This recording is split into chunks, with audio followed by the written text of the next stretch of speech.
وہ ان کی حیثیت کیا ہے۔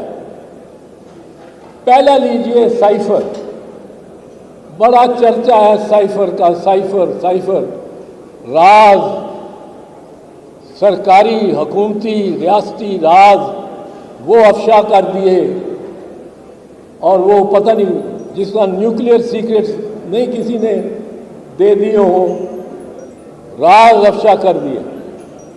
اب اس کو لیں سائفر کو۔ سائفر ایک مراسلہ ہوتا ہے جو زیادہ تر فارن آفس اور جو وزارت خارجہ ہے اس کا طریقہ ہے کمیونیکیشن کا۔ اس میں کوڈ آ جاتا ہے، ہر 3 مہینے بعد وہ کوڈ بدلتے ہیں۔ اگر تو بہت ہی سیکرٹ ہو تو انسٹرکشن یہ ہیں فارن آفس کی، SOPs یہ ہیں کہ ان کو آپ وہ خط اپنے ہاتھ سے لکھ کے کسی سے شیئر نہ کریں، وہ سائفر کا کوڈ سامنے رکھیں، اور اگر جی کی جگہ لیٹ سے ایل آنا ہے یا ایم کی جگہ ٹی آنا ہے، یا شمشاد صاحب بہت بہتر بتا سکیں گے، اگر تو انہوں نے فار انسٹنس شمشاد صاحب کو کوئی چین کا صدر بلا کے کوئی خاص بات کہتا ہے کان میں اور انہوں نے پہنچانی ہے تو یہ اپنے ہاتھ سے لکھیں گے، مشین سے ٹائپ بھی نہیں ہوگا، بیچ میں وہ ٹائپسٹ بھی نہیں آئے گا، اسٹینو بھی نہیں آئے گا۔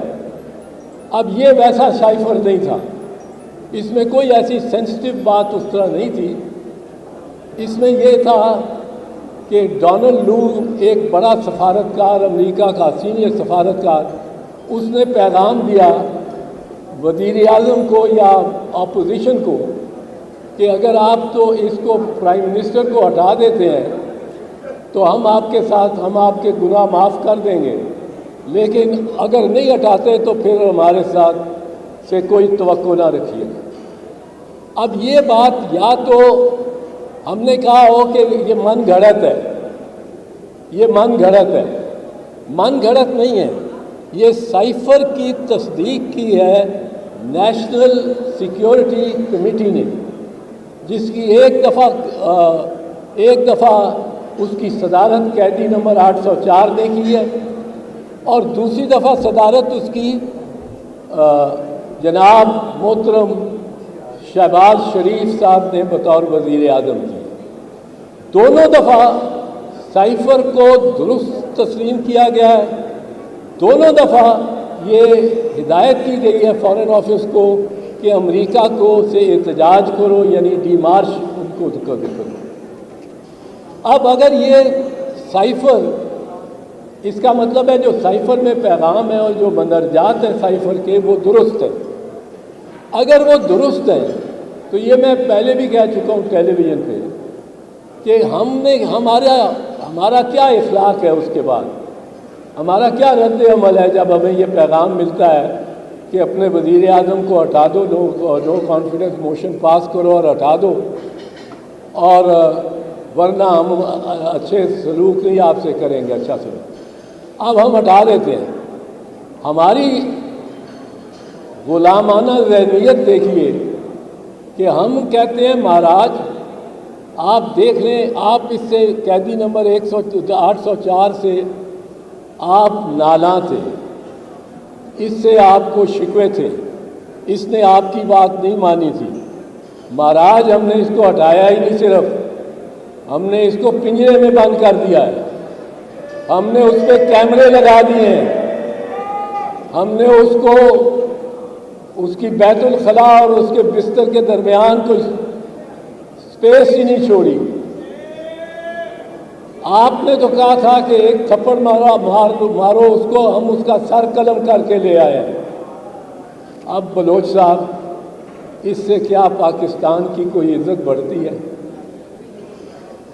کیس میں بھی کچھ نہیں، اس کی ایک بار آخری بات بتا دوں، اس کی وجہ یہ ہے آئین کے تحت ڈی کلاسیفیکیشن کرنے کی جو سینسٹیو انفارمیشن ہے کہ ایک ہی اتھارٹی ہے۔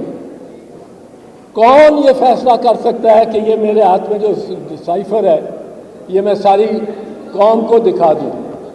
या सिर्फ 5-6 वजीरों को दिखाऊं, उनसे मशवरा करूं? कौन ये फैसला करने वाला है? अगर आप हलफनामे देखें आइन के तहत, जो हलफनामे हैं वज़ीर आज़म का और वज़राए वफाकी वज़रा का, तो वो सोल अथॉरिटी वज़ीर आज़म पाकिस्तान की है। अब जो शख्स ये अथॉरिटी एक्सरसाइज कर सकता है, जो हबीब साहब ये अथॉरिटी एक्सरसाइज कर सकता है कि मैं इसको, ये एक बड़ा थ्रेट आ गई है एक सुपर ताकत से, मैं अपनी कौम को एतमाद में लूँ, वो आ जाके साइफर, बंद साइफर क्या, वो पढ़ देता सारा साइफर भी कैदी नंबर 804, तो उस पर जुर्म नहीं बनता था। सिरे से बनता ही नहीं, सिरे से बनता ही नहीं, बिकॉज उसकी अथॉरिटी है और उसके ओथ में उसने ओथ ही ये लिया हुआ है कि मैं कोई ऐसे मामलात जो मेरी इत्ला में आएंगे और वो जो हसास होंगे उनको अफशा नहीं करूँगा, मासवाए जब मैं समझूं कि ज़रूरी है। अब इसमें वो अगर ज़रूरी समझता है तो बात ख़त्म हो गई। दूसरी बात, तोशा खाना। तोशा खाना के बारे में यहाँ वकला भी बैठे हुए हैं, मैं आपको अर्ज़ करूँगा। तोशा खाना के जो इल्ज़ाम है इससे एक बड़ी सिंपल, बड़ी सादा सी बात है। एक डिफेंस होता है जो कि सरकारी महकमों में अगर आप पे इल्ज़ाम कोई लग जाए, फौजदारी कोई किसी किस्म का, आपने फाइल फाड़ दी है, आपने फाइल शेडर में डाल दी है, आपके साथ आपने किसी से रिश्वत ले ली है, तो एक डिफेंस होता है। रिश्वत में तो नहीं लगेगा ये डिफेंस, मैं पहले कह दूँ, पर एक आपने ये गलत फैसला किया है, आपने चूँकि गलत बुनियाद रखी है फैसले की, इसलिए जो इमारत जितनी भी सुरैया भी ले जाएं तो वो कज होगी, वो टेढ़ी होगी। तो आप सेक्शन अफसर साहब या आप डिप्टी सेक्रेटरी साहब या आप सेक्रेटरी साहब, आपसे ये शुरू हुई है ये टेढ़ी इमारत और सारा पैसा लग गया रियासत का और आपने टेढ़ी बनाई। उसका एक डिफेंस होता है, वो होता है डिपार्टमेंटल प्रैक्टिस। अगर मैं साबित कर सकूं कि मेरे पे इल्ज़ाम जो लग रहा है ये तो डिपार्टमेंटल प्रैक्टिस है, डिपार्टमेंट जो है, अब मोहतरमा शहीद बेनज़ीर भुट्टो पे 1990 में जब हमारी हुकूमत फारिग हुई तो उन पर 7 रेफरेंसेस फाइल की गई फौजदारी। उनमें एक थी कि सीक्रेट फंड, खुफिया फंड जो है रियासत का, उसको वो इस्तेमाल करती रही ऐसे मकासद के लिए जो मकासद खुफिया फंड के लिए नहीं थे। अब खुफिया फंड के उस वक्त कोई रूल्स नहीं थे, बाद में बनाए हैं, पर उस वक्त कोई रूल्स नहीं थे। ये मैं बात कर रहा हूँ 1990 से लेके 1993 तक ट्रायल चलता रहा। मैं वकील था, मैंने डिपार्टमेंटल प्रैक्टिस का डिफेंस लिया। वो जस्टिस राशिद अजीज़ खान ने मान लिया ये ले सकते हैं। रिकॉर्ड तोशा तो सीक्रेट फंड्स का रिकॉर्ड कि किस किस को पैसे गए हुए हैं और किस किस के हुक्म पे गए हैं और क्या क्या उस पर डॉक्यूमेंटेशन, दस्तावेजी कार्रवाई क्या हुई है, उसके बहुत सी मिसालें निकली। और वो बोरियों में कागज़ लेके आते थे और मैं और मेरे मुआवन वकील हम उस वक्त मास्क पहन के उन फाइलों को देखते थे, क्योंकि वो ऐसी फफूंदी सी उनमें से निकलती थी कि वो जुकाम लग जाता था। अब उसमें हमने सैकड़ों क्या हज़ारों देखे एंट्री। ज़ियाउल हक गोल्फ खेल रहे हैं क्वेटा में, और क्वेटा में कैडी की फ़ी होती है 50 रुपये या 100 रुपया, बड़ी कोई इनायत करे तो 100 रुपया दे दिया कैडी ने, जिसने बस्ता उठा के साथ साथ आपके चलता है। ज़ियाउल हक के हुक्म है, कोई ज़ियाउल हक के दस्तखत नहीं, कोई कुछ नहीं, 50,000 दे दिया गया कैदी को। इतने खुश हुए ज़िया साहब अपनी गेम पे। पीर पगाड़ा साहब के टिकट लंदन से आने जाने के, होटलों में रिहाइश, ये सब और बहुत से और। तो हमने कहा ये डिपार्टमेंटल प्रैक्टिस है। अब अगर आप डिपार्टमेंटल प्रैक्टिस तोशा खाना में देखेंगे तो शौकत अजीज़ का ऐड भी देखना पड़ेगा, ज़फ़रुल्लाह जमाली का ऐड भी देखना पड़ेगा, अलगरज के और भी बहुत सारे ऐड देखने पड़ेंगे। आप समझ ही गए। तो उनमें क्या, किस तरह, क्या कैदी नंबर 804 ने कोई डिपार्टमेंटल प्रैक्टिस से कोई इनहराफ किया है कि ये डिपार्टमेंटल प्रैक्टिस ही हुई है कि आप तोशा खाना से गुजरते हुए आपने कहा है कि ये घड़ी ले लो, मिलिट्री सेक्रेटरी को कहा है, और ये कलम ले लो, और उन्होंने सारी कार्रवाई फिर मिलिट्री सेक्रेटरी ने की है।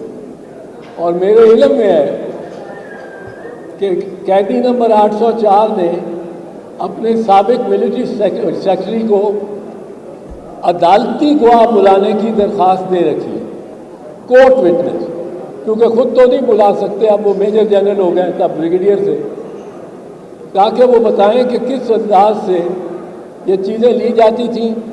और बेचने पे तो मोहतरमा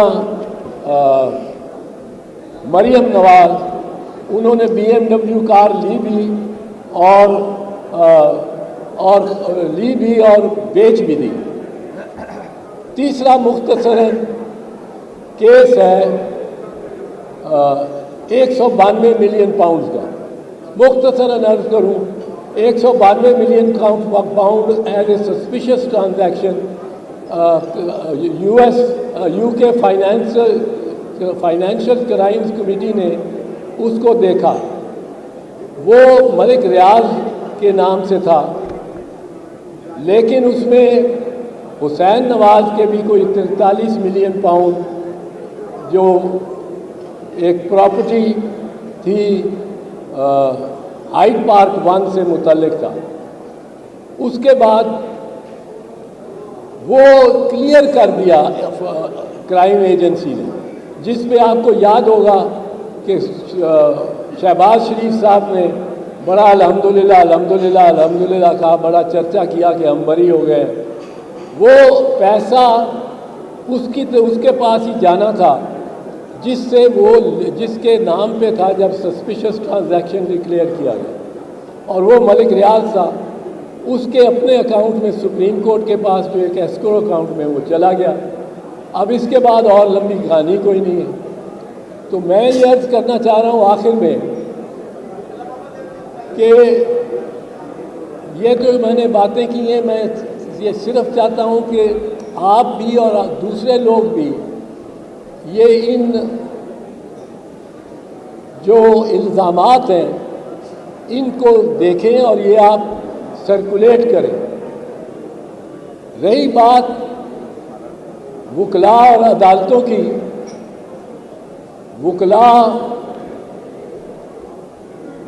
अपना लोहा पहले भी मनवा चुके हैं और इंशाअल्लाह आइंदा भी मनवाएंगे, क्योंकि वकला हमा वक्त आइन के साथ और कानून के साथ और उन सब सियासी कारकुनों के साथ वो किसी भी जमात से ताल्लुक़ रखते हों जो रियासती जबर और रियासती इंतकामी कार्रवाइयों के निशाना बन रहे हैं। और वकला इस मरतबा भी अगर साबिक चीफ जस्टिस उमर अता बंदियाल साहब ने एक फ़ैसला कर ही दिया होता, मैंने उनको बाद में कहा एक फ़ैसला आप करते तो 10वीं पीढ़ी जो आपकी 10वीं पीढ़ी जो होती उसने आपको ये मौका मुझे तकदीर ने मौका दिया था कि आपकी 10वीं पीढ़ी कहती असी बंदियाली हुन्ने आ ते साडा वडका उमर सी।